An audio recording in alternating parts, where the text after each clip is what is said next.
Hello, I'm Laura Ross. I'm Chair of the Peer Review Oversight Council for the California Board of Accountancy.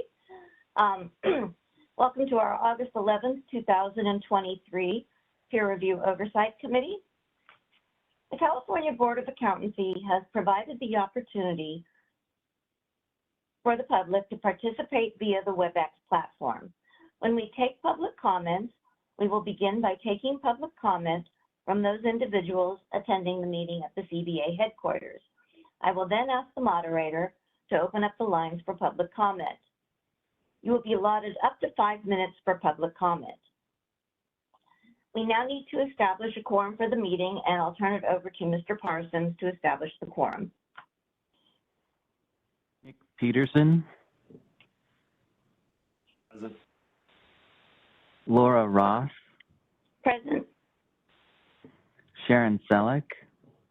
Present. Jeff DeLizer. Present. Fausto Hinojosa.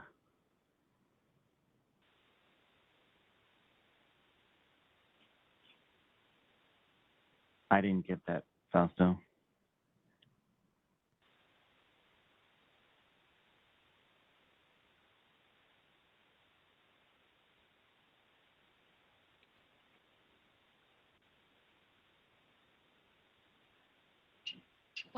While Fausto's working on that, I'm just going to say, does my video look like a black blur? If it does, I'll turn it off. Yes, it does. Okay.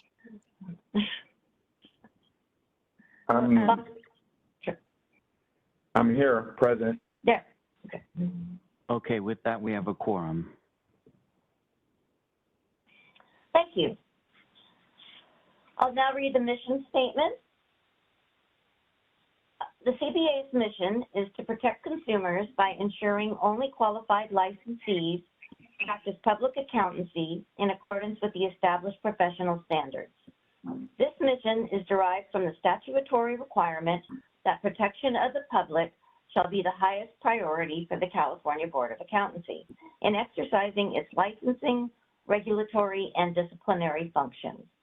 Whenever the protection of the public is inconsistent with other interests sought to be promoted, the protection of the public shall be paramount.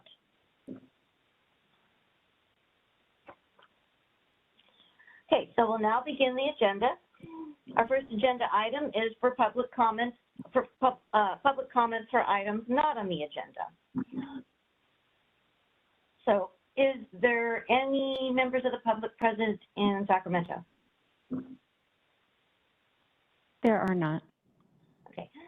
Moderator, would you please open it to public comments or persons not present? We do not have any public on WebEx at this time. Oh, okay, thank you. Okay, agenda item 2 is report of the committee chair.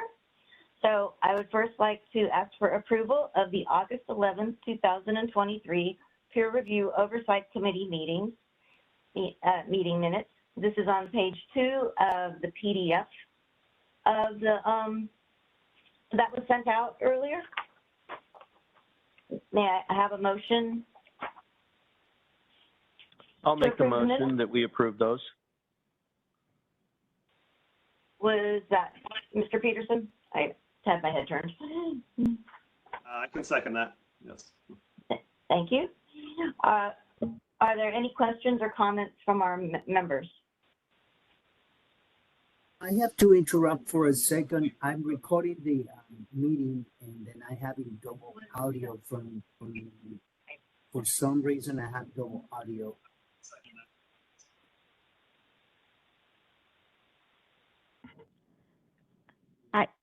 Thank you. I believe that is Caesar who just said that. We will go ahead and take that offline. We have noted your concern. Go ahead and continue, Laura. Okay. All right. Being that we have no persons present in Sacramento, do we still have no persons present on WebEx? No public present on WebEx. Okay, so there will be no comment. So, Mr. Parsons, could you please take the roll to approve the minutes? Yes, Jeffrey DeLizer. Yes. Fausto Hinojosa. Yes. Sharon Selleck. Yes.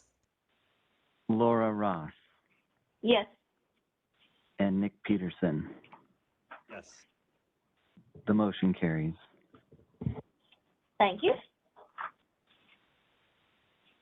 Moving on to agenda item 2B, we have Yen Tu present, Vice President of the California Board of Accountancy, to give us the report on the 2 recent California Board of Accountancy meetings. Thank you, Chair Ross. I apologize for not having the video because I think it's better to have the audio clear than worrying about the video. First and foremost, good morning, Chair Ross and member of the PROC. I am CBA Vice President Yen Tu. I will be providing a report for the September and November CBA meetings.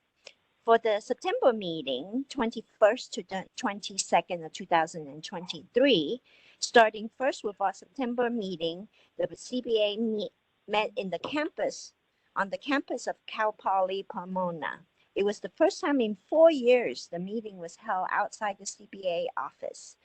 Yes, COVID is over. Not quite, but you know what I mean. In addition to the regular business meeting, I, along with CBA members and our staff, had the opportunity to conduct several outreach events and activities. We held presentations where members spoke to both undergraduate and graduate students, conducted a meeting and mingle opportunity for students to interact with CBA members, met with faculty of Cal Poly Pomona, and the staff did several hours of transcripts reviews for the student. It was extremely well done event, just for your information. The CBA approves modified regulatory language regarding the sales, transfer, or discontinuance of a licensor's practice. The rulemaking package is under review by the Office of Administrative Law. Are there any questions from the member regarding the September CBA meeting? Chair Ross, I'm going to turn you back for any question. Thank you. Does anyone have any questions on the report of the September 21st and 22nd CBA meetings?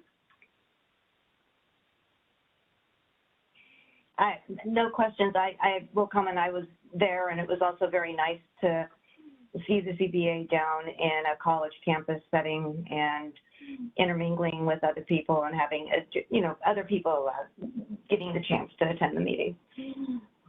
Thank you, Chair Ross. It was an amazing event. We're going to do more of it. Yeah. All right, I am going to move on to reporting out for the November 16, 17, 2023 meeting. At the November meeting, the CBA elected Joseph Rosenbaum, CPA, as president, re-elected me as vice president, and elected Christina Lata, CPA, as treasurer secretary. The CPA also reappointed Laura Ross, CPA, to serve as the PROC chair, and Frasco Hinojosa, CPA, as vice chair for 1 year term, effective January 1st, 2024. Congratulations to both of you.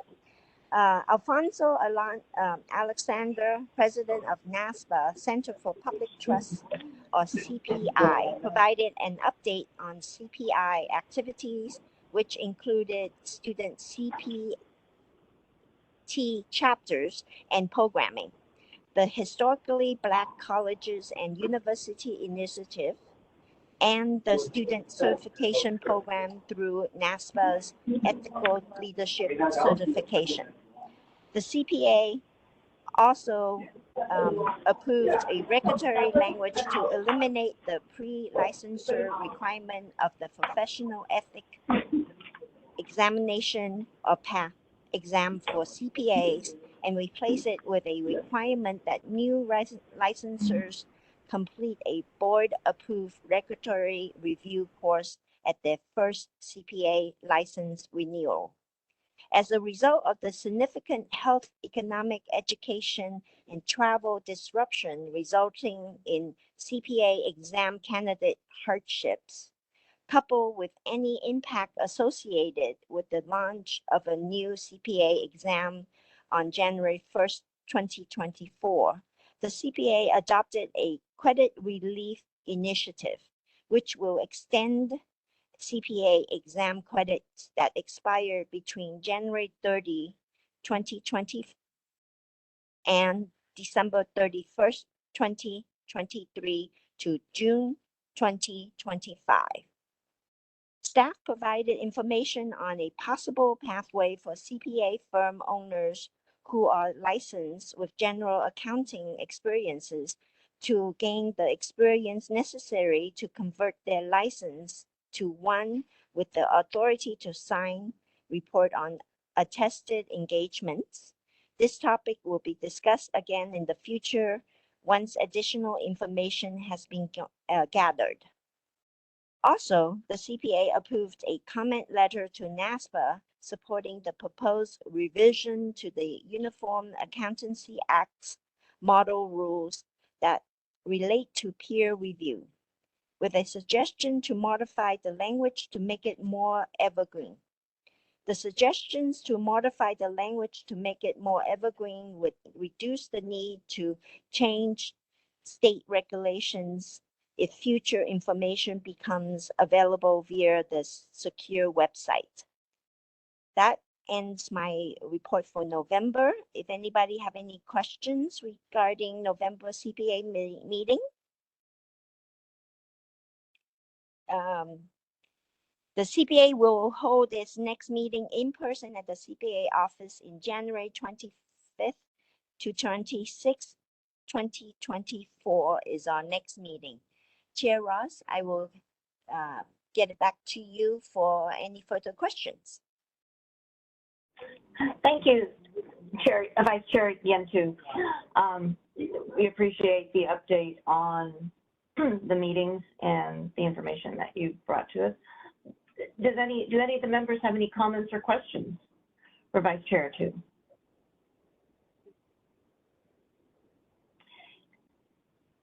Moderator, would we still have no one on WebEx? We still have no public on WebEx. Okay. All right, then. Thank you, Vice Chair Tu, for that report. Thank you all for listening. Yeah. Okay, we'll move on to agenda item 3. 3A is the report on the our report acceptance body, otherwise known as RAB meetings, our oversight of these meetings. This is on page 10 of the PDF, if you'd like to read the write-up. We basically attended 9 RABs since the last PROC meeting that we had. All RABs met expectations, and we're continuing to carry on as planned with that. Does anyone have any comments or questions about the report acceptance body meetings and our oversight?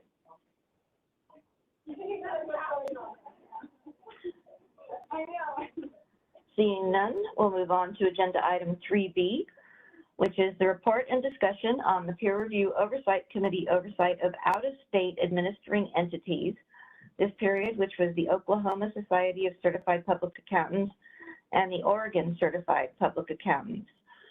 This is usually a written item. Did you have a report on this, Sharon?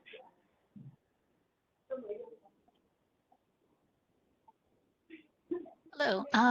Just to note that it was unclear from the way the report was written whether they had reported, I think it was multiple fail attempts, I believe it was. Let's see. Yes, if they had 3 or more consecutive fail reports, the AICPA thought it was okay, but based on the Oklahoma response, it seemed like they were talking about not reporting consecutive fails. So just wanted to note that even though we followed up with the AICPA, it was still unclear whether they had reported multiple fails. Thank you. Ms. Center, do need to take any formal action on that, or do we just note this, that this is a concern at this time? You do not need to take any action. As part of your annual report, you comment on your reviews of these, and at that time, if you wanted to say anything, you could, but no action is needed. Okay.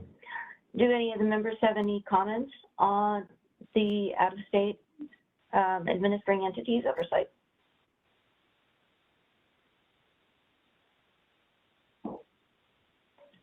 And assuming we have no public present on WebEx or in Sacramento, we'll move on to the next agenda item. Member Ross, this is the moderator real quick. If I could just let you know, we're getting some background noise from your microphone. I don't know if there's other individuals speaking or something playing, but.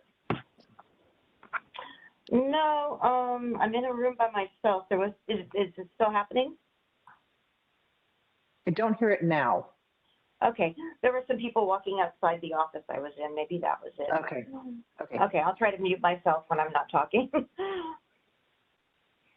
Okay, moving on to agenda item 3C, the report on notices posted on the American Institute of Certified Public Accountants and National Association of State Boards of Accountancy's websites regarding changes and updates to the peer review program. This is for Nick Peterson. Yes, so since last meeting, I reviewed the websites for the AICPA, NASBA, looking for any sort of relevant updates, notices, things of that nature. Nothing really significant. On the NASBA website, they noted that they had their annual meeting and released their 2023 annual report. Their ERB report going over the CPA examination was released, but other than that, nothing really too significant. On the AICPA peer review website, the only thing I really wanted to bring to attention is just their next open session of the peer review board meeting is going to be held, February 7th, 2024. So just something to take note. But other than that, nothing of significant relevance.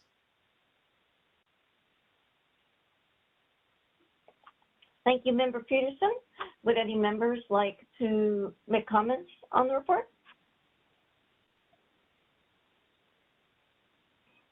Okay, seeing none and assuming we still have no members present, members of the public present, we will move on to 3D.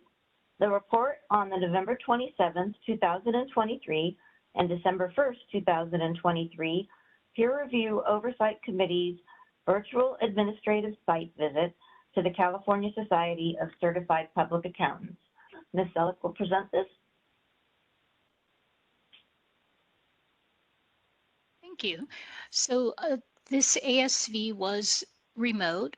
Nick Peterson and I were the PROC members attending, and Michelle Center was also there. We did it in two parts on Monday and Friday. Some of the items to highlight and note include, so we did note that there was some turnover at the director level over the past few years. So they went from an experienced director, and there was a transition period, and now they have a new interim director. Their staff and technical reviewers have been there for many years and are quite experienced. Much of the process is automated now. Much of the verification is automated within Prima. Let's see. Some new items to note. Their report from the ICPA, which is on the agenda for later that Michelle's going to be representing, but they had more comments noted in that report than in their prior report. And the response to that was due to insufficient resources in 2022 to handle the workload and some of the processes. And one of the items that was also mentioned in the AE's oversight report was also about consecutive non-pass reports and reporting of fail reports. And we'll probably go into that a little bit later on the agenda. One of the items to note that we will probably be looking at next year as well in our oversight process for out of states is that in order to address the resource issues. Cal CPA is working with the Pennsylvania Society of CPAs to help them with some of their backlog, and going forward, they may be using them as well to help them with some of their AE oversight tasks. Nick, is there anything else? Did I miss anything? No, I think that covers it. Michelle, did I miss anything? Kind of looking at my notes here. Sure. The only thing that I would add is as part of the annual site visit, Cal CPA had indicated that they do provide all the failed reports to the board as required. We did some follow-up after that because we did know that this was kind of an outstanding issue that was brought to our board. So we did some follow-up with Cal CPA following the December 1st meeting, and we did get some clarity that there does continue to be a concern in this area. The concern is very limited. It is to just California licensed firms who are headquartered outside of California. And currently, Cal CPA is restricted in the data that they have available to them in order to comply with reporting that information to us. But I would just like to note that that was kind of confirmed in the ASV, but follow-up conversation indicated that we still do have a concern and issue in that area.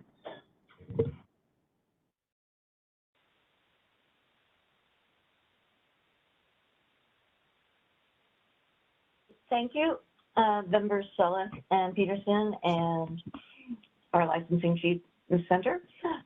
Do any members have any additional comments or questions regarding the ASV?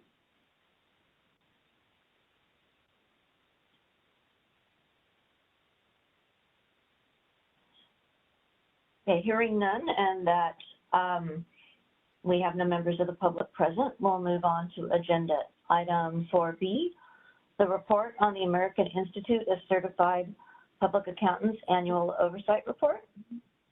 Oh, I'm sorry, I bypassed everything. I'm sorry, Michelle, I bypassed your A.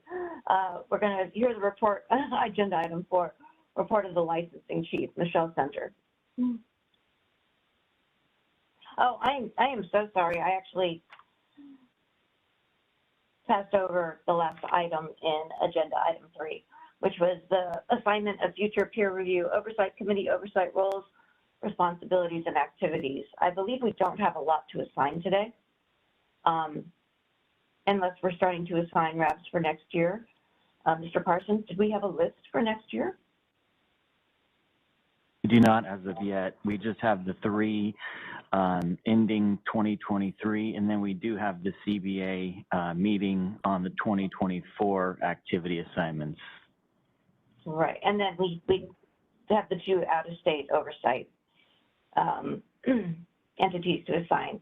Okay, so we are looking for 2 members to do the out-of-state administering entity oversight review. This will be for the Tennessee Society of CPAs and the Virginia Society of CPAs. Do we have any volunteers? Chair Ross, actually for 2023, it's Puerto Rico and Texas. Oh, I'm sorry. I must be looking at the minutes. It's Puerto Rico and Texas. You're right. Okay, for Puerto Rico and Texas. I'll volunteer to do one or both of those. Okay, Mr. Peterson, did anyone else like to volunteer? That wasn't me, sorry. Oh, I'm sorry. Who, is that Mr. Costa? Yeah. I mean, Mr. Okay. Little names on little windows. Okay, so I'm sorry. Okay, so Mr. Hinosa, was that you? Chair Ross, it was actually Jeff Delizer. You don't see him on the screen. I can't see him, yes. Right, okay. because he's here with us, but that was him. Okay, I'm sorry. Okay, Mr. Delizer, I will volunteer to do the other one. I would like to do Puerto Rico.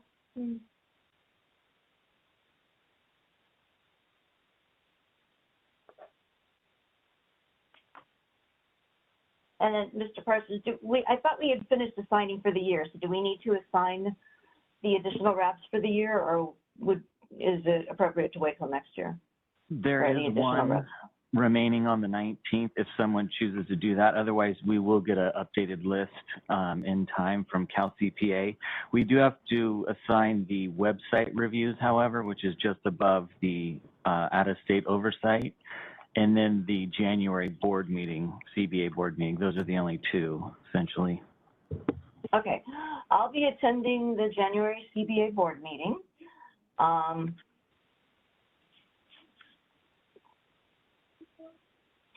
And then for, it's above it, you said, the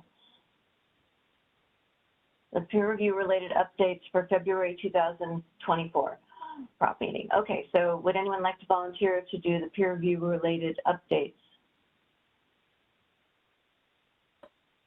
I don't mind doing it again. Okay, Mr. Peterson.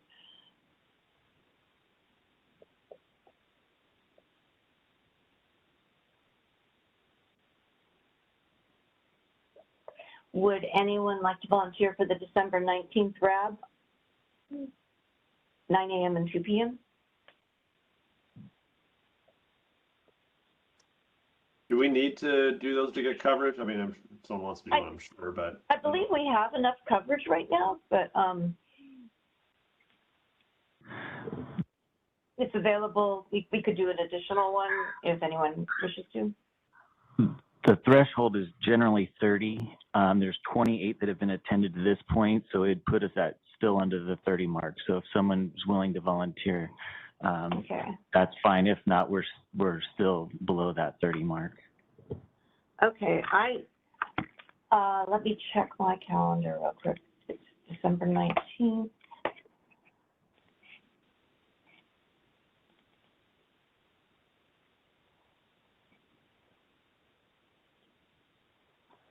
I can do the 2 p.m. one if we feel we need to get to, so 30 has generally been threshold in the past. I can do the 2 p.m. one if someone can do the 9 a.m. one.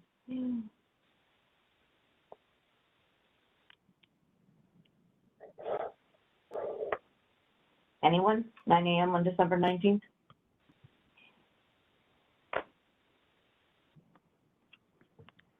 Chair Ross, if we don't Yes. have 30, we'll be okay. I think that is our goal, but I think we'll be fine if we don't get anyone for 9 a.m. Okay. I realize it's very close to the holidays. People are, I'll be traveling, but we'll figure this out.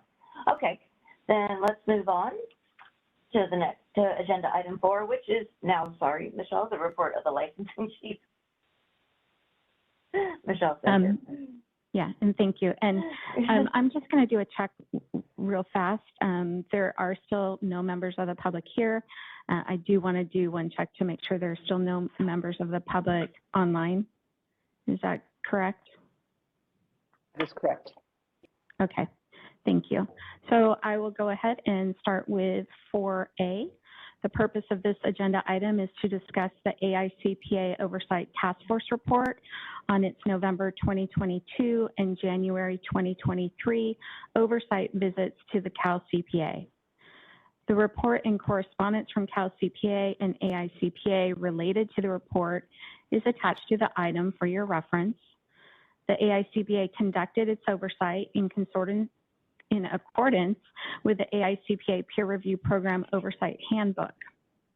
AICPA concluded that Cal CPA complied with the administrative procedures and standards as established by the AICPA Peer Review Board, except for a couple deficiencies.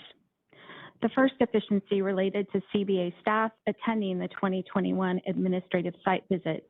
The AICPA Peer Review Board Oversight Task Force recommended that Cal CPA review the standards related to confidentiality and implement policies and procedures to ensure that only authorized individuals are allowed access to confidential information.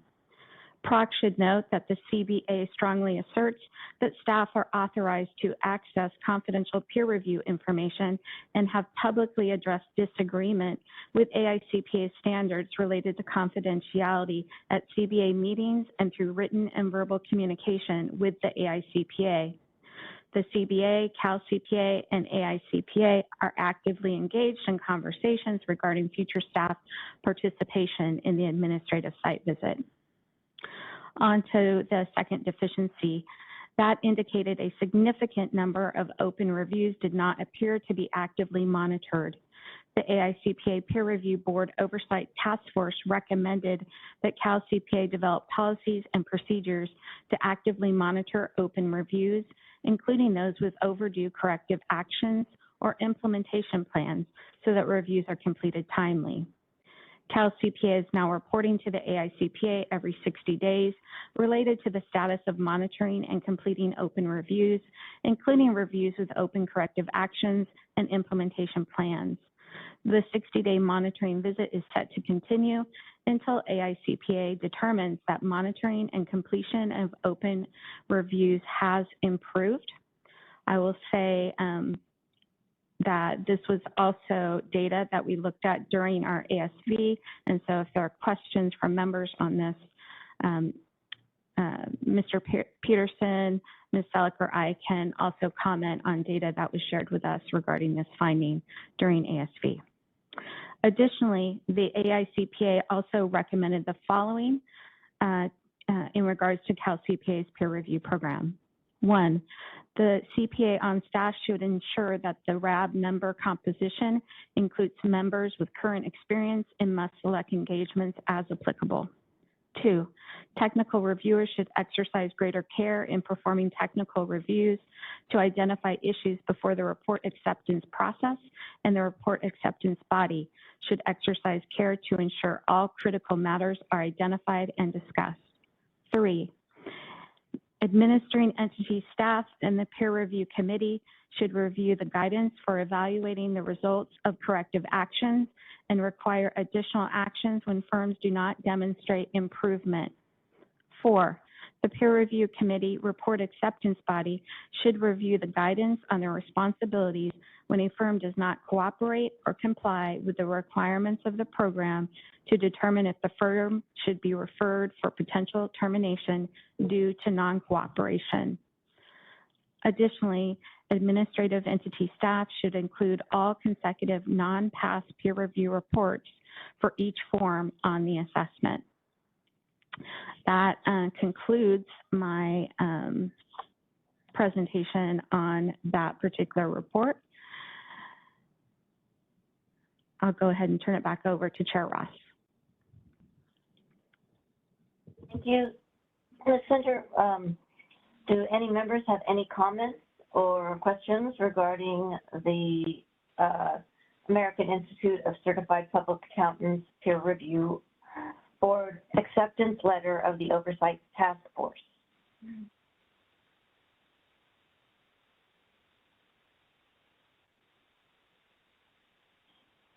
Seeing that we have no questions, we still have no members of the public present on WebEx or in Sacramento? Correct. I think there is a question. Okay. I thought I saw Ms. Selleck's hand go up. Oh, I can't see it. I was just gonna add on to the fourth point about the consecutive non-pass. In addition, in there, I did note it because the limited peer review history was shown that the oversight committee noted that it was actually 4 consecutive non-passes as opposed to 3. So that was an additional item that was noted in the AICPA's report.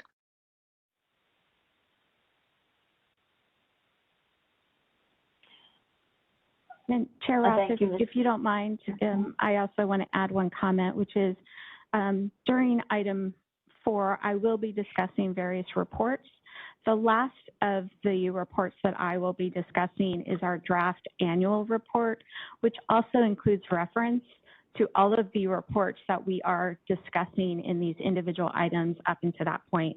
So if we want to just ask clarifying questions or make comments here during the individual items, I think that is appropriate. And then as we get to the annual report, which is later on in item 4C, then we can talk about how or if this committee would like to have any comments that would be appropriate based on the findings in any of these individual reports or the annual site visit that was presented earlier. Okay. All right. Thank you, Ms. Center. Then if you'd move on to 4B.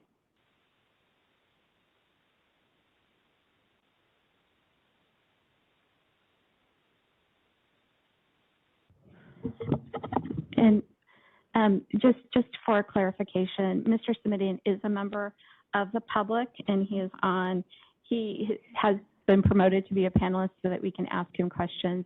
So if there are times when you wish to speak as a member of the public, if you could raise your hand, because I believe that's an option available to you.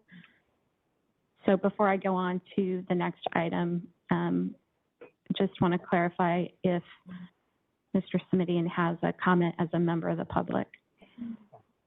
Thank you, Michelle. I didn't know when the appropriate time might be to do that because it's unclear what my role or was. So I presume I'm still. I did not mean to exclude you from a member of the public, but I knew you were here. I could see you on my screen. Thank you. And if I may, Chair Ross, I wanted to just acknowledge, we were, as the committee knows, we were unable to conduct the site visit in the 2022 year. That was something that was thoroughly noted by Cal CPA leadership and my staff. So I know there was a lot of discussion this year leading up to the 2023 site visit, and enabled us to move forward with the site visit, which is, I think, an important part of our role in terms of our engagement with the Board of Accountancy. So I wanted to thank Michelle and the rest of the staff for their proactive sharing of information that enabled us to get to a point where we were able to accommodate that request as well. And certainly wanted to thank the two PROC members, both Sharon and Nick, for their cooperation and flexibility. Not going through the details, it was originally scheduled in 2 consecutive days, and we shifted so that we can be in a better position on day 2. So I appreciate your flexibility on your schedule on short notice to be able to allow us, hopefully it benefited you as well, that we were in a better position on that second day to address some of the questions around that. So that was my only comment. Thank you. Thank you. Chair Ross. Okay. Yeah. I'm sorry. Jeff Elizer has a comment here in the room. Just one question, and I'm not sure whether this question is for Rich or for Michelle. Obviously, we can notice that one of the findings of the Oversight Task Force is that the Cal CPA allowed CBA staff to be present during the ASV for 21, and then we noted in Sharon's report that CBA staff was present for the ASV in 2023 as well. I'm assuming that we now have an established practice that will allow staff to participate appropriately, or is this going to be now another finding on the Oversight Task Force's 2023 report? Or do we have a process now? I'll answer the second question. Now, our response to the first comment was that we would work with the AICPA and the Board of Accountancy to find a mutually agreeable path forward, and that was not easy. It took, and I think that's what impacted the time in the 2022 or inability to complete the site visit for 2022. But I will tell you, for the 2023 site visit, that was done with, with that prior discussions complete, and in fact, the members of the AICPA participated in some, not all, part of that, at least as an observer, as part of that process. So no, I'm not expecting that comment, Pete, in 2023. Jeff, this is Sharon. There were 2 points in the meeting when items that Cal CPA deemed to be confidential items where Michelle recused herself from the meeting, and Nick and I only observed, and then we called Michelle back in. So that may, Michelle could speak to this, that may keep it on the agenda item then. So this is Michelle Center.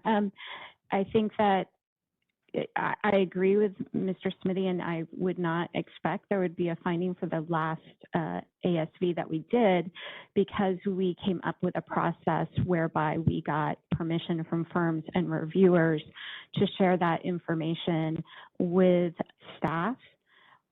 We did that in a collaborative fashion, even though we did not believe that it was necessary or required by our state law. But as a way of working together collaboratively, we went ahead and did that process.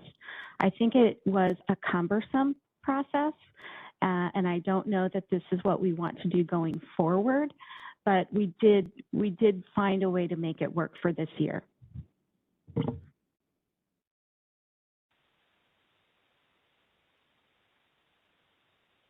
That answers my question.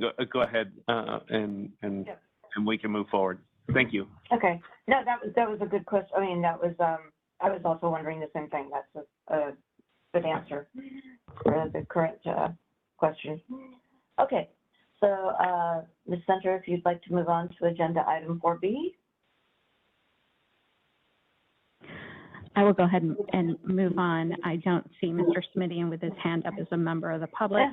So I think he had his say, and he just affirmed that online, and there are no members here. So I will go on with 4B.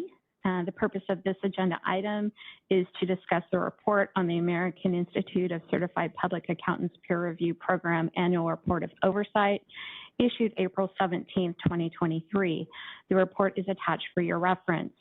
The purpose of the report is to provide a general overview, statistics, and information, the results of the various oversight procedures performed on the AIC peer review program, and to conclude on whether the objectives of the AICPA Peer Review Board's 2022 oversight processes were met.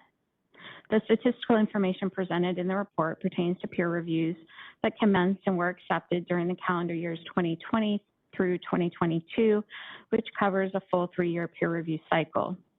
The report provided an overview of oversight procedures performed by the AICPA focus groups in accordance with the peer review oversight handbook. Those included oversight of AEs, report of RAB observations, enhanced oversight evolution focus groups, plan of administration focus groups, and reviewer performance focus groups. The report also highlighted oversight activities conducted by administrative entities, which included the following: administrative oversight of the administrative entity, as well as oversight of peer reviews and reviewers. Exhibits 7 through 9 of the attachment include comments and summaries based on observations made during the oversight. The comments vary in significance and may be attributed to a single occurrence, which contributes to their interpretability as well as generalizability of those findings. It should also be noted that AICPA found administrative entities that did not comply with some of their established benchmarks, see Exhibit 11 of the attachment, but concluded that none of the administrative entities had a pattern of consistent non-compliance that required further action. In conclusion, the AICPA determined that the objectives of the peer review board oversight program were met. I will now turn this back over to Chair Ross. Thank you, Ms. Center. Do we still, Mr. Assuming we have no other members of the public present, do we have any members of the public who would like to make a comment or ask additional questions? No members on WebEx? I'm sorry, Ms. Selleck has her hand up. I just had a question regarding page 4 of the report, which is page 51 of the PDF. In the first paragraph, they say that 7,200 peer reviews were performed, and in the next paragraph, they say 21,700 were accepted. And I know the difference performed and accepted, but that just seems like a big jump that I wasn't sure if it was a typo or anything.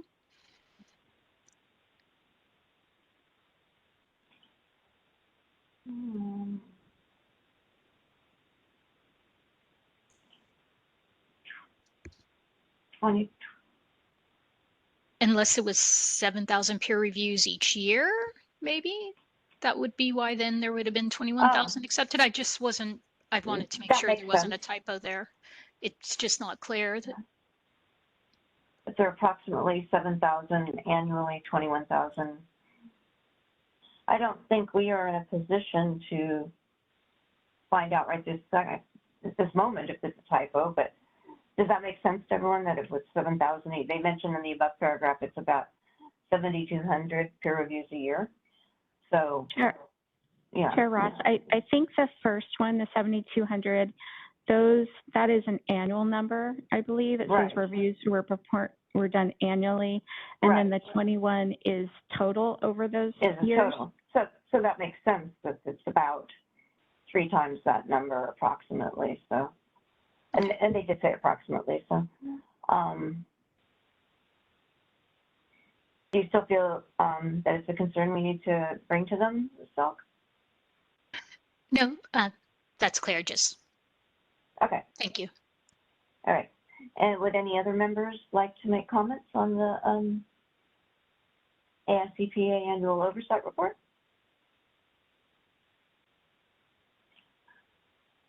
Any members of the public who would like to make comments on the AICP annual oversight report? No public members on WebEx? Okay. And no hands raised in the group. So seeing that, we can move on to agenda item 4C.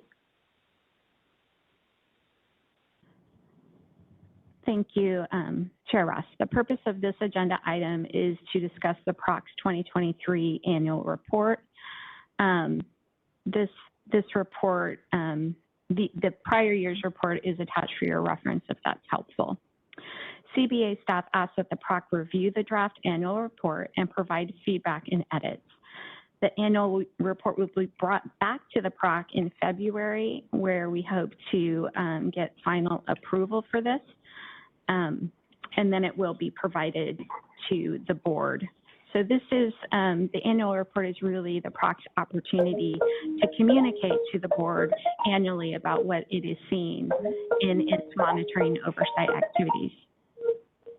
I think someone needs to mute. Yeah, I'm trying. Sorry. Thank you. So just remember that we don't need to discuss during the meeting typos, grammar correction, that type of thing. We do want to hear from you if you found those edits. And so if you could send those to us by December 15th, that would be great. We would like to really use our time here to talk about really the content of the report, not so much those kind of typos and that type of thing. So this is one of those odd items where sometimes I go through page by page or section by section, and I wait to hear stop when we get to a point where we need to discuss. You will note that there are some sections of the report where we intentionally did leave it blank and indicate that we wanted to have a discussion, but you don't need to limit yourself to just those areas where we did make that comment. So if you will refer to the draft report, which is attachment 1 of the item, we'll go ahead and start going through that report. I will just mention some things, and then you can, I will look for hands raised if someone wants to pause and have a conversation. It starts with a message from the chair at the beginning, and then items 2 and 3, or sections 2 and 3, are really just what is peer review program and what are the responsibilities of the PROC. So I will stop there and check for hands. Ms. Selleck had her hand up a moment ago, but I don't know if that was. I was just trying to remove it. I saw it was on there. I was having trouble removing it, but it will be up later. Okay, thank you. Okay, I don't see any hands raised to talk about anything. A hand raised from Mr. Simidian. Oh, a hand. Okay, yeah. I know I'm in the public category, but Michelle, I'm happy to stay on, but would it be more appropriate for this discussion, not to say it's executive session, would it be more appropriate for you to, I don't have anything to add into this section, would it be more appropriate for me not to be on during this discussion among what's in the annual report, or would you prefer me to be on to answer any questions that might come We're up? not in an executive session right now. We're still in the public But meeting. Just but, distinguishing you from the committee from the public. So maybe just clarifying, would it be, would there, do you need me to stay on to answer any questions during this section, or? So Have to stay on. Michelle? if you would like me to comment on that, Chair Ross, I think it would be helpful. I think there are Okay, that's fine. potentially questions members may have. Okay, I just and wanted so we will direct those to you during the item if we have questions. Otherwise, you'll have an opportunity at the end as a member of the public to comment also, if you would like to. We'll go ahead and then we will move on to section 4 of the report that indicates who you all are and when your current term expires. I think that's probably fine. Then we will move on to the next section, AICPA, and then the section after that, which is Cal CPA, which is really in that particular area, just talking mostly about roles and responsibilities of those entities. So that is through kind of the top of page 6. Seeing any hands on that? Seeing none. Okay, now we get into the meat of it when we start kind of on page 7, where we're talking about the PROC oversight of the peer review program. We go into activities of your that you have conducted throughout the year. So the first real activity that we have here is a summary of the report acceptance body meetings that you've done. Any comments on that? Seeing no hands. Then also the peer review board meetings of AICPA. Seeing none. Okay. Next is the Cal CPA ASB. I think we're going to pause on this one probably and have a conversation on whether or not the summary that we have in here is sufficient. And then based on that, we have a highlighted area where we need to have a conversation about any conclusion we may want to draw on the oversight activities that are in this section. So let's start with just the Cal CPA ASV summary that is written on page 8. Do we have any concerns with just the summary?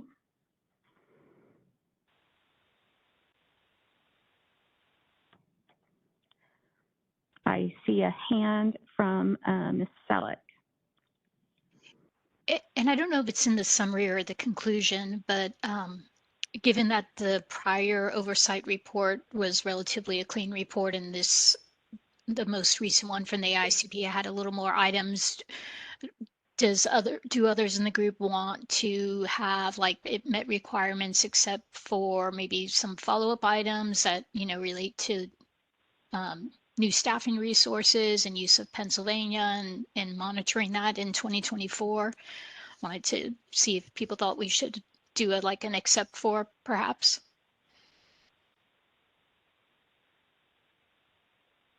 I think it's appropriate to mention it in some fashion if these things are especially in the letter.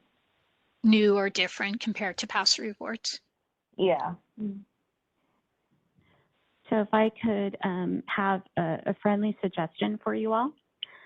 So on page 8, we provide a summary of ASV.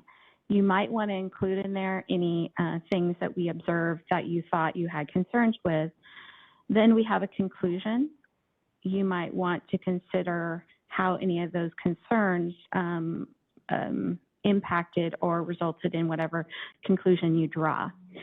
If you turn to page 15, that might be a better place where we talk about any reviews that were done by the AICPA, because there's another conclusion drawn on that page related to publications that we've reviewed.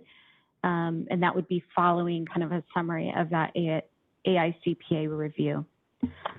So if we look back at page 8 and we kind of think about what were some of the things that Sharon and Nick and I and Rich kind of talked about as it relates to the annual site visit, there were some things that came up that you might want to consider including.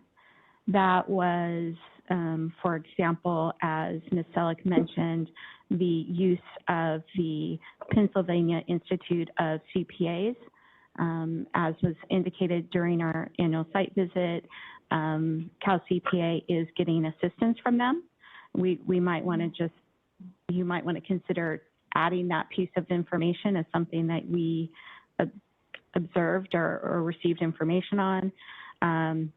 Also, we looked at information related to timely peer reviews. Data was shared with the group. I think it was particularly because there was a finding or a deficiency in the AICPA report, but Mr. Simidian was able to share with us what looked like a pretty robust system for monitoring peer reviews through the review process now, and was able to share some updated data that looked like things are greatly improved in that area, but we might want to consider if we want to talk about that. We also had information about not receiving all failed reviews. That may be something we want to put in here. The last thing that is coming off the top of my head was any information that was shared to us about the process that Cal CPA has put in place regarding when to send consecutive failed peer reviews up to AICPA, if I have that correctly. So I think those are things that were discussed. I think some of that actually, some of that conversation was related to the AICPA oversight report, but it was more current information than what was in the AICPA oversight report because that oversight occurred some time ago. So I'm just putting that out there. Would we want to summarize in a little more detail some of those things that I threw out?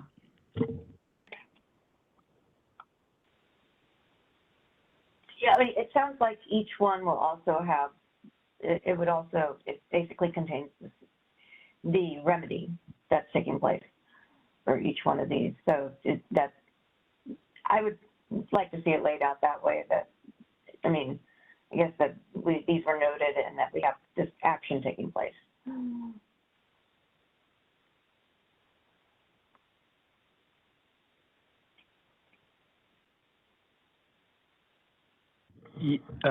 Yeah, this is Jeff Lesser. I think I would agree with Michelle's comments there that in this section on this page, we'd be focused on things that were actually observed by the team at the administrative site visit. While that may relate to some of those issues that were identified by AICPA's Oversight Task Force, just limit it to only those things that were focused on in that administrative site visit. And then later, when we address the report from the Oversight Task Force, then we can address those items specifically at that point in the report. It might be easier to read. I'm just imagining as the CBA looks at this and reads it. I see what you're saying. So then we move this to the later page where we're going to do the discussion. Basically, it says based upon our discussion here in the draft, you want to put that like to page 15, just the items that were from the letter, and not, even though they were discussed at the ASB, we don't want to include them as something that we observed.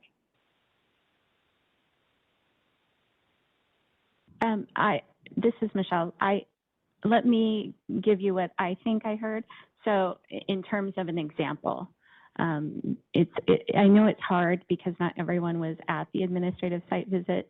So one example would be that Mr. Simidian shared with us data as well as kind of the process of tracking peer reviews through the approval process and gave us counts on where they were in that process. That is something that he shared with us. I think that Nick and Sharon would be able to provide their opinion on what they thought about the data that they saw, as well as the different categories that things were placed in terms of whether or not they felt that monitoring was robust and appropriate. They did that, I'm guessing, in response to the AICPA finding. So later in the report, we can, when we talk about the AICPA finding, we can say there was this finding, but look back on the ASV. We have additional information on this, so we don't have to talk about it really in both places. But I do want to make sure we get the most recent information, particularly in these areas where Cal CPA has shown to us that they did make corrective changes in response to any feedback that they did receive from AICPA. And so I think that's what we want to fit in here. And I think that staff can work with Sharon and Nick to really kind of flesh out how we do that.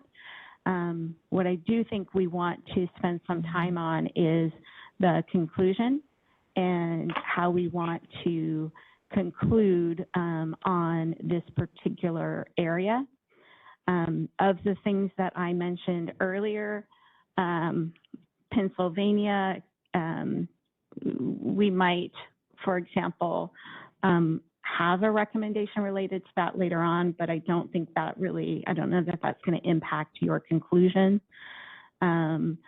Reviews in a timely manner, non-consecutive passers, all of that stuff was discussed during the ASV and also in AICPA. The only thing that I mentioned that is not in the AICPA report that is specific to the annual site visit would be the non-passers and reporting that to the board if those firms are not located or not headquartered here in California. So that, I think, is the one in particular that we want to focus on in terms of what conclusions you might want to draw related to these specific oversight report, activities that we're talking about in this conclusion. Okay, so yeah, basically the out-of-state entities that are not reported to us, you would recommend we keep it in the peer review oversight committee activities conclusion, because that was where that particular issue came up. I think that definitely is an option. I can't remember. I tried to remember this morning. At some point, we either added these like mini conclusions in this report. I feel like that might have been done a couple of years ago, or maybe we just modified the language of how we did it. You're not required to have these there. I mean, if you wanted to, you could just have summaries throughout and wait until the end to have your conclusions. You might decide that's better this year because there's so many things that are related to each other in terms of information shared at the annual site visit that really related to improvements that were made after the AICPA oversight report. So in this case, it might make more sense to have a single conclusion area at the end. That's really up to you all. But if you are going to keep individual conclusions, I would suggest that the non-passers be in the area on page 8. Okay. Which is, yeah, what I had just said. But now, does anyone, I'm not a technical writer. Some people know how flow works better on some of these documents. Does anyone have any suggestions or other opinions on how this should be laid out?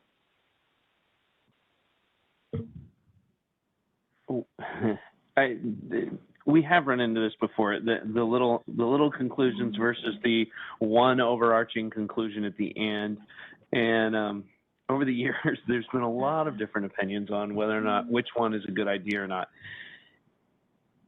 in this particular case, if I was just, and I could argue either way, it seems to me like maybe we just include observations at this point and not a little miniature conclusion. That would be my recommendation is we include observations here, and we'll conclude at the end, because this is sort of I guess it's a topic that we've discussed, from a lot of different angles. All of our activities kind of overlap. Our observations of the RABs are really closely related to what we do at the administrative site visit. And what we see at the administrative site visit is really guided by what we read in the Oversight Task Force letter. And so because of these interconnections, it's sometimes awkward when we do many conclusions and go except for in the middle of the report and then conclude at the end, because then at the end, I think where we're all going to land is that the Cal CPA is administering this program in accordance with the AICPA's rules and regulations.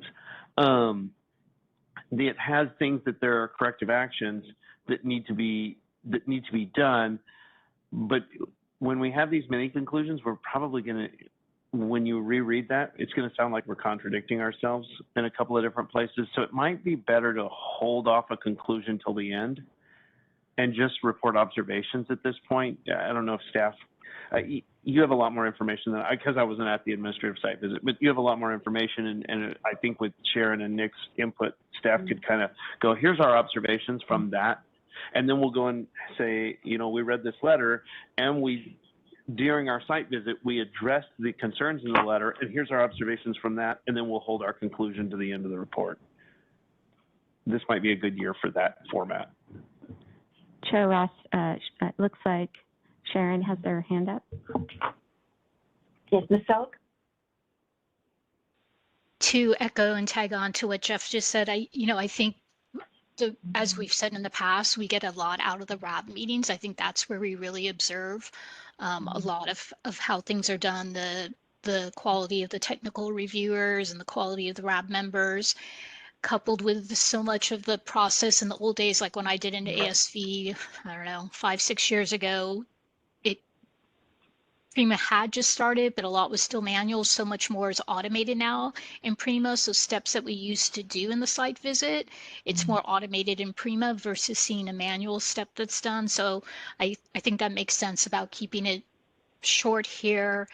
And then perhaps in the conclusion, just because we had no site visit in 22 and because 2023's oversight was different than the historical, we could maybe address it there. That overall, my opinion, I think Cal CPA does a good job. I think there was a hiccup in this past period combined with not doing an oversight one period and director turnover that maybe we in Pennsylvania coming on, that maybe that could be the wrap up at the end of, yeah, they're in the right direction. Here are some new things that we just want to look at again next year to see how that's progressed or improved or corrected itself.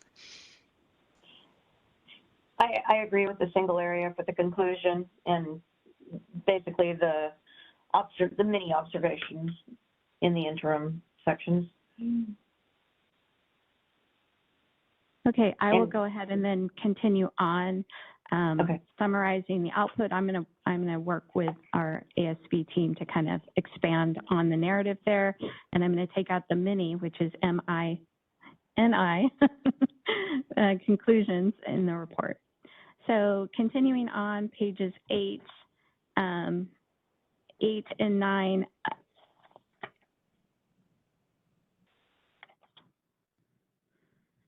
Because now we're getting into the publications, right? So we would go ahead and I think do something similar here where we provide a summary of what we see or read in these conclusions. Does anyone have anything up through the middle of page 10? Not seeing any hands. Continuing on page 10 on through page 11.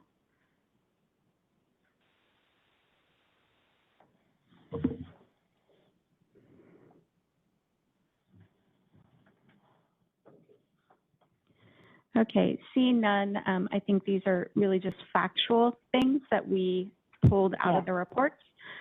On page 12, we're starting to get into data. So page 12 through table 1, anything on that?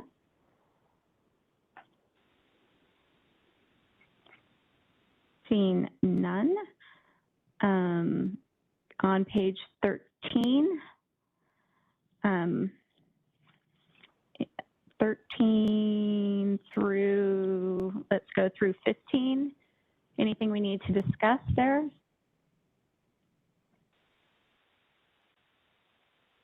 Wow, I feel like we did a good job then. Go ahead. I have one question. On page 13, we include, this came out of the AICPA's report, that the table at the top about the non-conforming engagements and how many of them were detected by the peer reviewers.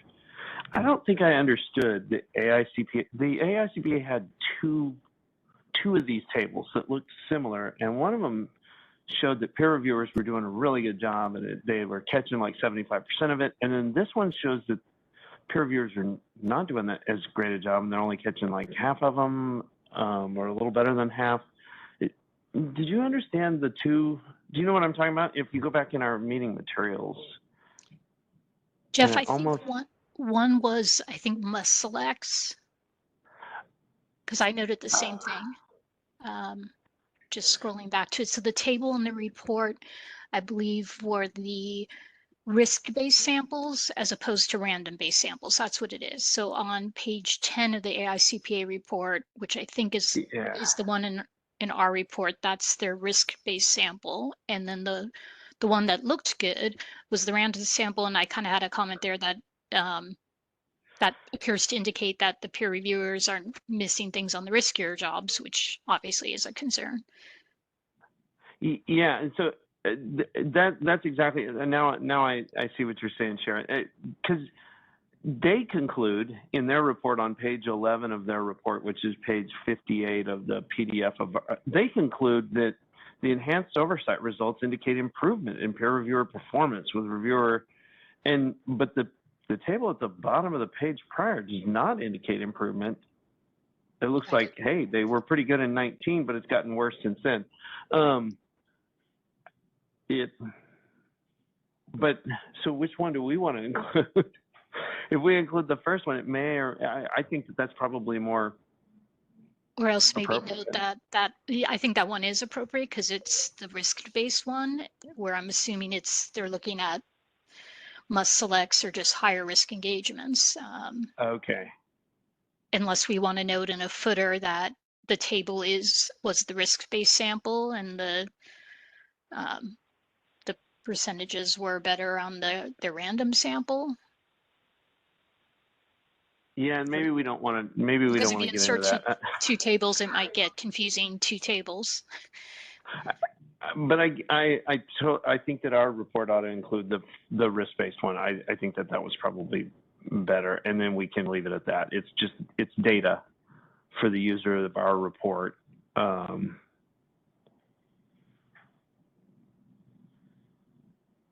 And so I think the one that's in our report is, I've changed my mind now. That's a good one. Let's leave that one in there. This is Michelle Senate. There is some additional information in the AICPA report related to that table, which it looks like we did not capture all of it. When you look at page, I think it's page, well, mine says page 60 of 145, which is right before the table that we chose to include. There's some additional information in there. I don't really, it's very technical, sorry, but it does say things like, of the 46 engagements identified as non-conforming in 2019, 17 were non-conforming only because of risk assessment issues. So there's just some additional description of the results, and I don't know if that's important for us to also include in our report in order to interpret it. So it's not just, I guess, the narrative is what I'm saying after the second one, but the information before the first table. And what's unclear is because in the middle column, they back out the findings from risk-based only. What's unclear is whether the third column of what the peer reviewers didn't catch, is that based on the first column unadjusted or the second column adjusted? Because part of me feels like the fact that they were all risk-based, that's more applicable to 2019 and perhaps not the later years, as indicated by the percentages in the adjusted column in the later years being the same, that they were only different in 2019, going from 58 to 37 in 2019. Mm-hmm. So if you would like, we can send a question to AICPA and see if we can get a response related to that first table and clarity on interpretation. I don't know if it's necessary based on the risk assessment. I mean, although there's a new risk assessment standard coming out this year, but it always seems to be that there's something the AICPA is focused on that increases the number of comments in peer review, and thus even probably increases who the oversight people catch, the peer reviewer didn't. So as Jeff was saying, the numbers appear to speak for themselves. Unless CBA, the board members have further questions on this for us. And they're not going to. No, no, I mean, we included the conclusion that they had, which was we included the data, and then they said that the objectives were met. And so it's a description of their finding. Yeah, I mean, the way it reads, Sharon, thank you for your explanation. I just hadn't picked up on why there were two sets of data. But the way that we've got it in our report, that's factual, and I think that it's clear that you can tell that they're basically saying, hey, this is a subset of those non-conforming engagements that are non-conforming due to risk assessment only. That's in the title. So, and then based on the results, they basically concluded that the objectives were met. I think that's factual, and I think that's fine. Okay, so we will continue to move on. I think we were going all the way through page 15. I'm going to remove the mini conclusion on page 15, given the conversation we had earlier. So any comments? Seeing none, we now go into statistical monitoring, starts on page 16. Let's take 16, 17, and 18 together. I see Sharon's hand. Hello, alrighty. Two items on these pages. So starting with page 17, table 2. Prior to the table, we note that the numbers in 2020 were impacted by less peer reviews being done or the 6-month extension due to COVID. Given that we note that for 2020, do we want to note, I believe in the ASV that Rich had noted that in 22, the reduced number related to firm mergers or firms getting out of the business, because 920 is also a small number if we look at the trend. So do we want to, and maybe Rich could speak to that if I understood him correctly from the ASV, if that's why the 2022 numbers are less.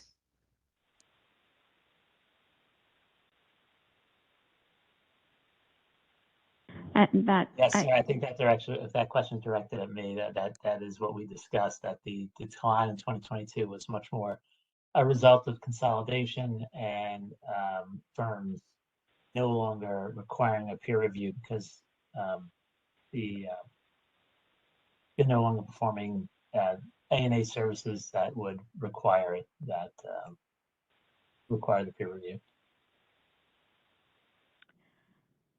So, Mr. Smithy, I think there was a follow-up question to that related to the AICPA oversight report, and just wanting to confirm that is the sole reason, or could partially the reason also be because there was some reports that were not timely, and so they are not captured in 2022? Or do we think it's really this merger situation?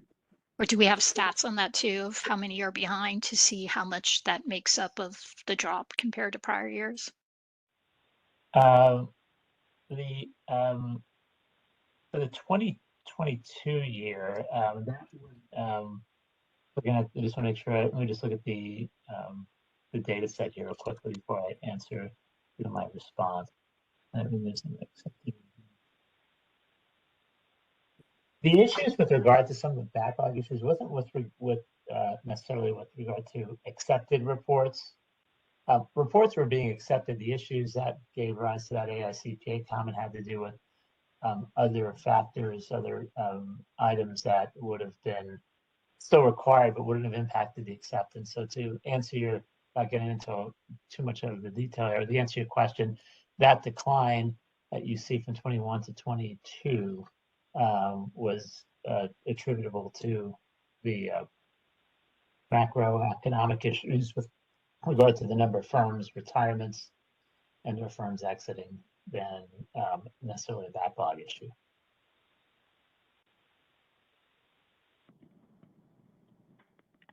Thank you. Go ahead. Let me just, if we start to try to interpret some of this data, then we've got to interpret it on every table. Might it be best if we just eliminate the reasons and just report the facts?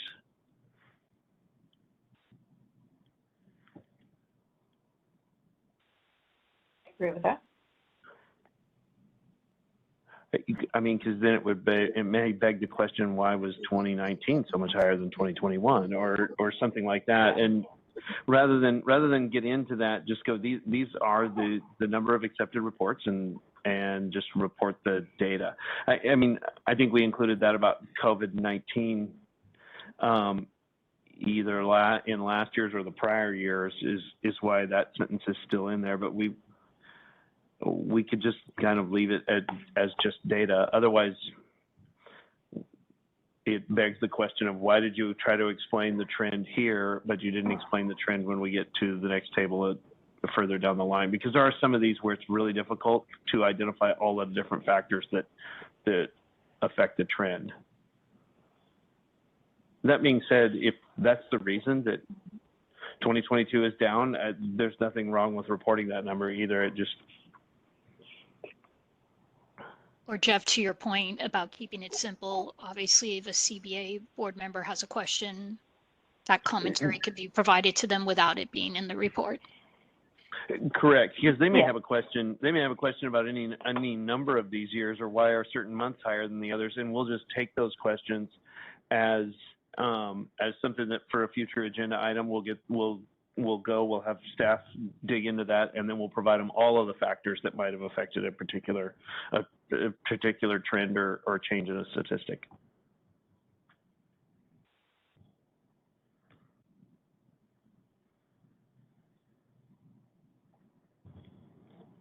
Okay, I'm going to read the room as acceptance of that idea, to remove kind of the contributing factors, because we haven't really had a chance to have a deep dive into all of these and what we might conclude. And so we're going to go ahead and remove that and continue to go on.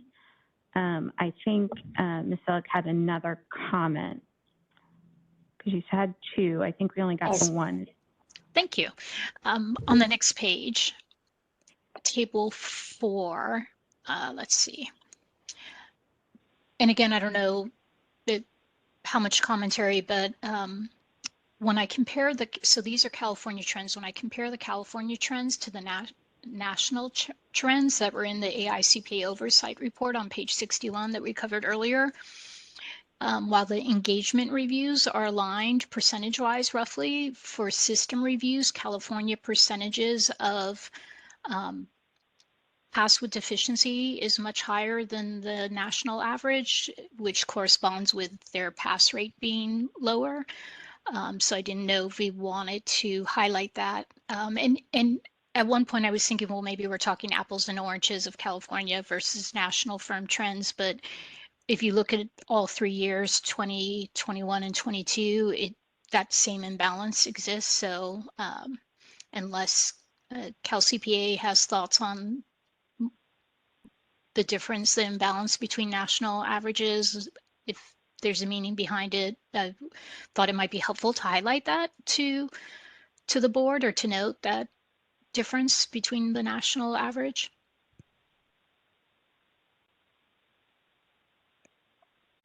And other than anecdotal, I don't really have anything factual, I guess. That's a good point. I mean, we've noted that, and we've topic of discussion of our committee as well. But I don't think there's any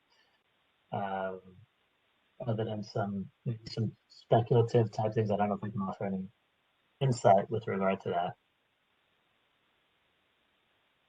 So does the committee think it's useful at least to point out the trend is there over the past 3 years? Maybe just peer reviewers in California are harder on the national. I don't know. We've been accused of that. That's the anecdotal part.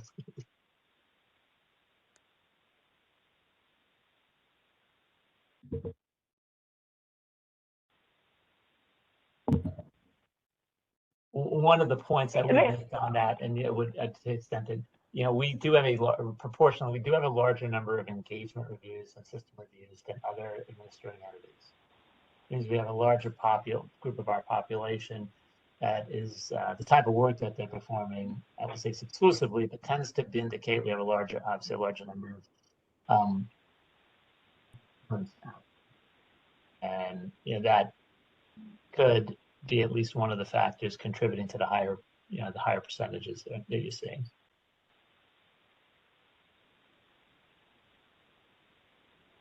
Okay, but even in our statistics on system reviews, it's higher, so it's not a full explanation, but at least on an overall basis, that's one of the factors that we looked at. So the idea on the table from Ms. Selleck is to include data or a statistic that compares the information in Table 4 with national data. That doesn't seem to fit into the conversation we had before, which is about interpretation. This doesn't. This is just factual. So because of that, it would be good if I can get some direction on whether or not this is something that you want in the report. So when Ms. Selleck was, I was looking around, we don't have this data anywhere in the report, right? We don't have the national. It's not in our.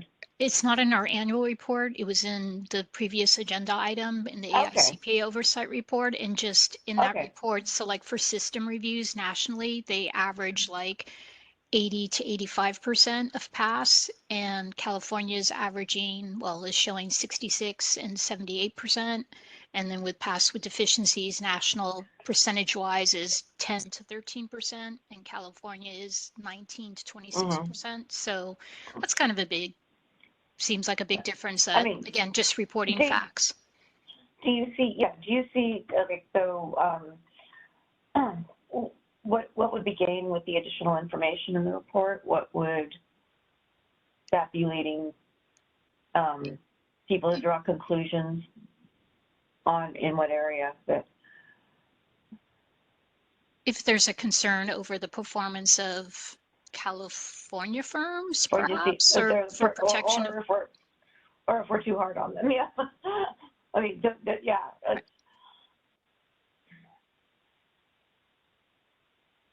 I see exactly what you're talking. I don't see a problem with you including the data, but I think that if we then try to draw much of a conclusion, that there's probably going to be too many factors. There's probably a million different things that factor into why the national average would differ from California average, and but I don't see that there would be a problem including a national data as a comparison. It is going to beg a question from the CBA assuming that they're still reading by the time they get to page 18. But I'm just trying to determine what the value is. I mean, I see the value in having, that everyone has access to data and they can make their own conclusions.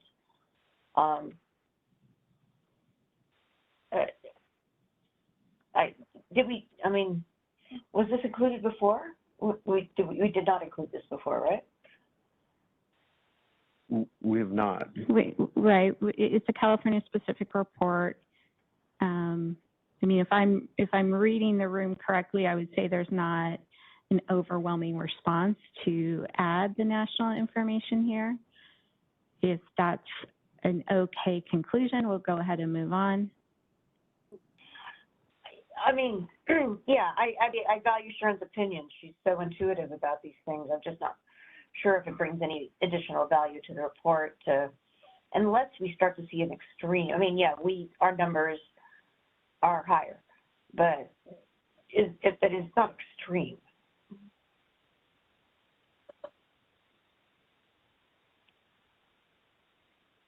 Just to add one comment, a concern I would have is if you start doing a comparison there, does that open up, well, why are we not throughout the entire report? There's several other, tables and data that are California specific now. Are we going to start comparing all of them to national? So it feels like you're opening up a Pandora's box.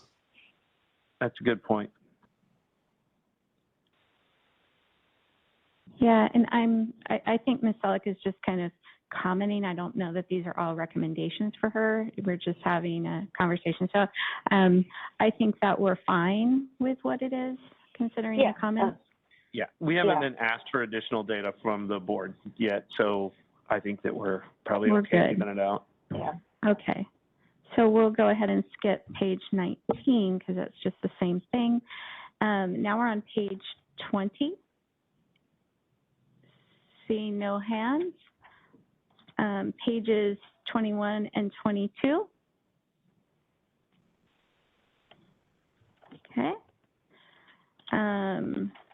23 through the end, except for the conclusions. Okay. All right. So now we have the issue of conclusions and then recommendations. So recommendations seem to be before the conclusions. I don't know. It's kind of weird. Maybe that's just me. So do we have any recommendations? Michelle, did you just say we were through page 23? No, I went all the way to the end. But Sharon, do you have a comment that I missed? One, I don't know, the one on the table 10 might just be a follow-up question that we don't need to address here, but on page 25, potentially a follow-up question too, but I didn't know if, since we had Rich here, if we wanted to ask about number of peer reviewers performing California peer reviews there. And maybe it's a timing difference, but it just seemed like a lower number than the numbers that were talked about in the ASV.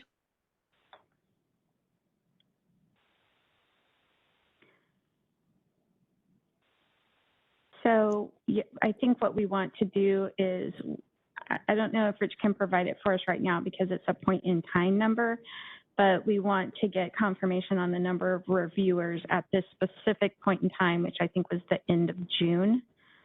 And so that number just seemed to be maybe, I think it was lower than what we heard in the ASV. So we just want to check on that.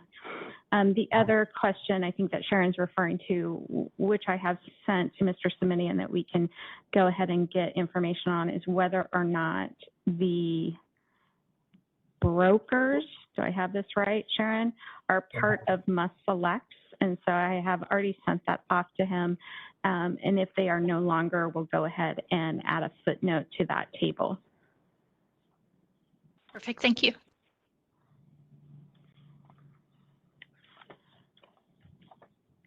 So were those the only two things?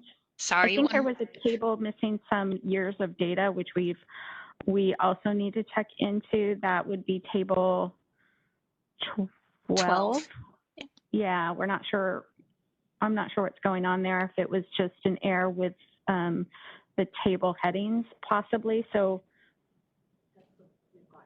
for table 14, I can't remember what we did in the past. I feel like we noted a concentration, and I wasn't sure if we wanted to note that on table 14, like to have a subtotal to describe there's 37% of California peer reviewers performed by 11 firms, and then it goes up to 43% in the second set of columns.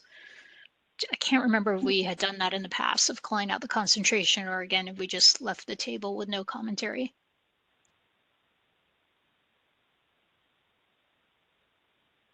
I can't remember if we put it in writing, but we definitely did have the conversation about the concentration risk that exists within California, maybe other states. I'm seeing now, I'm looking at the packet, it seems like a graph was added to show it, but probably okay either way.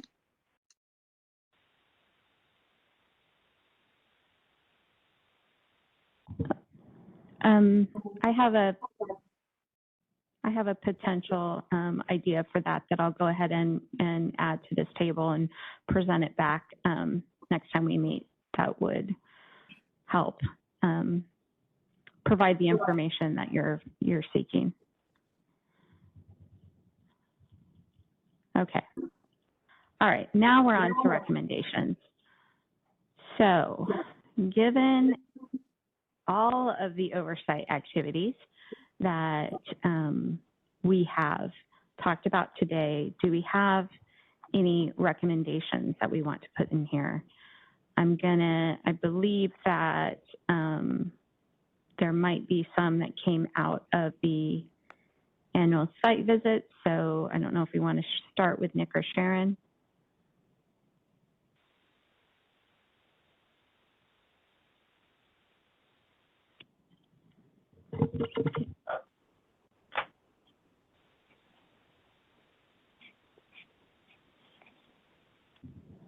Were the recommendations coming out of the site?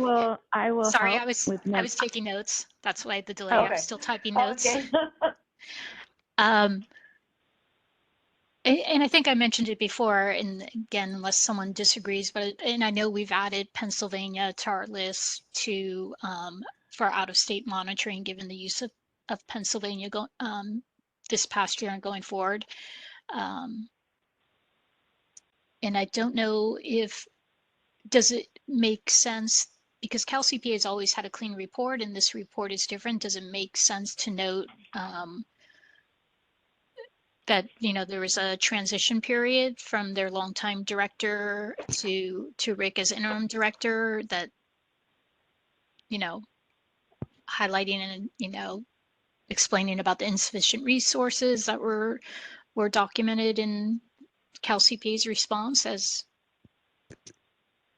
and then what they're doing going forward,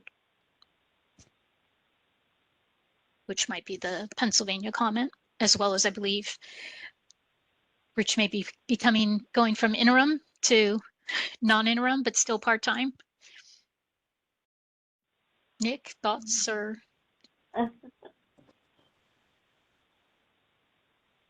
Yeah, I'm not quite sure how we want to put that in there. If it's things a little, I don't know. It's hard to put it in context of how you want to put that. So I'm not quite sure. I'd like to hear others' thoughts or feedback on that. Go ahead. Okay, I was wondering that it was sounding more like that should go into the conclusion section as opposed to recommendations, but Yeah, we may want to. I agree. We may want to conclude first and then make recommendations. And our recommendation could be more general. It just says basically follow up, in our future activities going into 2024 to follow up on what progress Cal CPA has made either in the latter part of 23 on into 24 to basically alleviate the concerns that we either observed in the site visit or concerns that we observed in reviewing their oversight task force report. And we could just be more general like that and just say, hey, we're going to follow up on, our activities are going to follow up on these two issues. Yeah. I agree, Continue Jeff. to monitor Commons, yeah. I agree with that. Okay, so it sounds like there's some agreement on that. Yeah. I think it was in the last report, you did have a recommendation to also continue to monitor the peer reviewer population. So wanted to throw that out there. Is that something you want to continue to include in your recommendation? That's probably a yes. Yeah. It's probably a standing recommendation. Yeah. Yeah. And I just, when I said that, I remembered, and so I'll go ahead and tell you now. Cal CPA did share with us some steps that they have taken in that area. So we'll go ahead when we write our summary of the ASV, we'll make sure that we include a summary of what they have done in that area, which, if I say it in layman's terms, they're really trying to target some focusing of trying to find peer reviewers with firms that are doing exceptionally well in peer review. So we'll go ahead and write that up and include it, and then we'll go ahead and add it here as a recommendation. So sounds like we have our recommendations.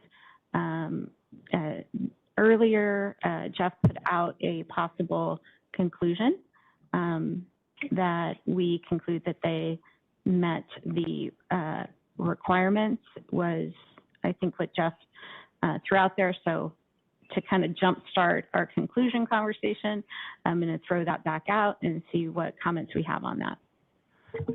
Yeah, and I guess I would follow that recommendation with a question: is do we feel that the AICPA basically gave a qualified opinion on them, and basically saying, look, except for these issues, and I don't know how important or how critical we think the issue of Michelle being present at the ASV in 2021 is to the administration of the peer review program. So I don't know that I would consider that to be a deficiency for our reporting purposes.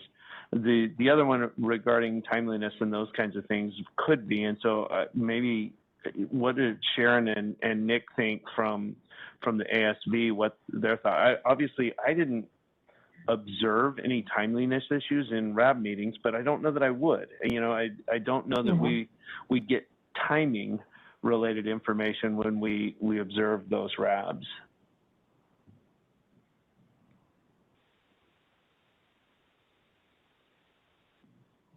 So I think the question on the table is, do we want to have some qualifying statements under the they've met requirements? And if that is something that we want to consider doing. So I'll open that back up. Those qualifying statements would probably come from either the AICPA report or anything that was observed during the annual site visit. Well, I mean, if we added them, if they're in there, we would also qualify them with the follow-up action that's already been taken, right? I mean, we're not proposing we don't put them in, are we? Or? Well, I think what the suggestion that I heard, and maybe I'm wrong, is that we would only indicate things for which we are not satisfied. So we would also take into consideration anything we observed during the annual site visit. So if we're okay with that, with that idea. Go ahead. Okay, the annual site visit, basically, those issues that were mentioned were resolved to everyone's satisfaction at the site visit. I don't know if that is true. We have not gone through those. I think that would be a conversation that I would have with those that were present during the annual site visit to determine if that's the case. If that works for you, I'll go ahead and do that and present that information in the next draft of the report. I think that would be good. I mean, as I read it so far, you know, having, again, qualifying this statement with the fact that I wasn't present for the site visit, the only negative, you know, I mean, all of our other RAB meetings and stuff like that, we concluded that they met our expectations and those kinds of things. And so the only negative here that still remains sort of essentially unaddressed would be that the AICPA found that they felt that a significant number of open reviews did not appear to be actively monitored. And including issues related to overdue corrective actions and implementation plans. And so if we felt like we also observed that, or that comment by the AICPA was so important that it warranted a qualification of our, you know, then our conclusion would be, hey, this program meets expectations except for the significant number of open reviews, including corrective actions and implementation plans. If we feel like, you know what, while we were at this site visit, we observed corrective action that would really kind of address or mitigate this concern down to a point that we don't need to include it in our conclusion as a qualification. If that's the case, then I think that we could conclude that things met expectations, and we'd have recommendations to continue to monitor these issues, but that we could conclude that the program met our expectations.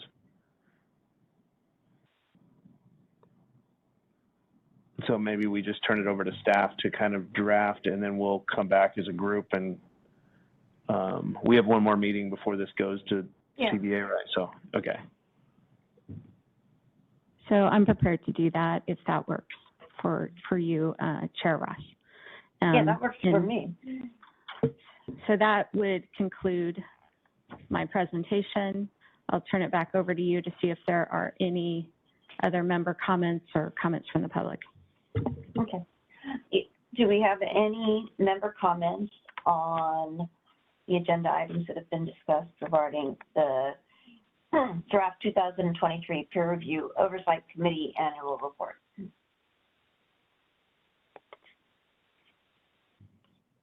Would any members of the public in Sacramento like to make any comments? No members of the public in Sacramento. Oh, we have one. And we still have no members of the public on WebEx. Correct. No members of the public on WebEx. Okay. All right. Actually, Then, Mr. Simidian is on WebEx, so I do want to oh, I'm sorry. acknowledge him. I keep thinking he's in Sacramento. That's what I keep thinking. I am so sorry. So, do you have a public comment? There are no comments. Well, if there's any information that staff or the PROC members need with regard to, in addition to what I've heard, but anything else needed to reach the conclusion regarding reporting, be happy to provide any clarification. Specifically as it relates to the actions taken following the April 2017 report from the AICPA.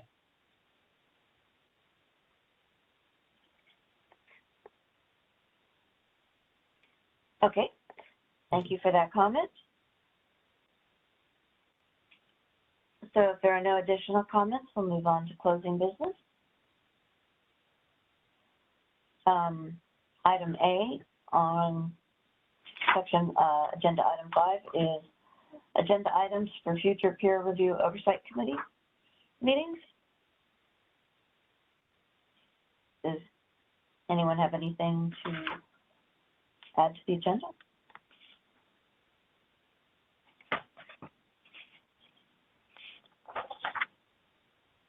And of course, we'll have this already added onto it. Okay. Any comments? We'll move on to agenda item 6, which is adjournment. Do I need a motion to adjourn? No, you do not. Okay. Then this meeting is adjourned.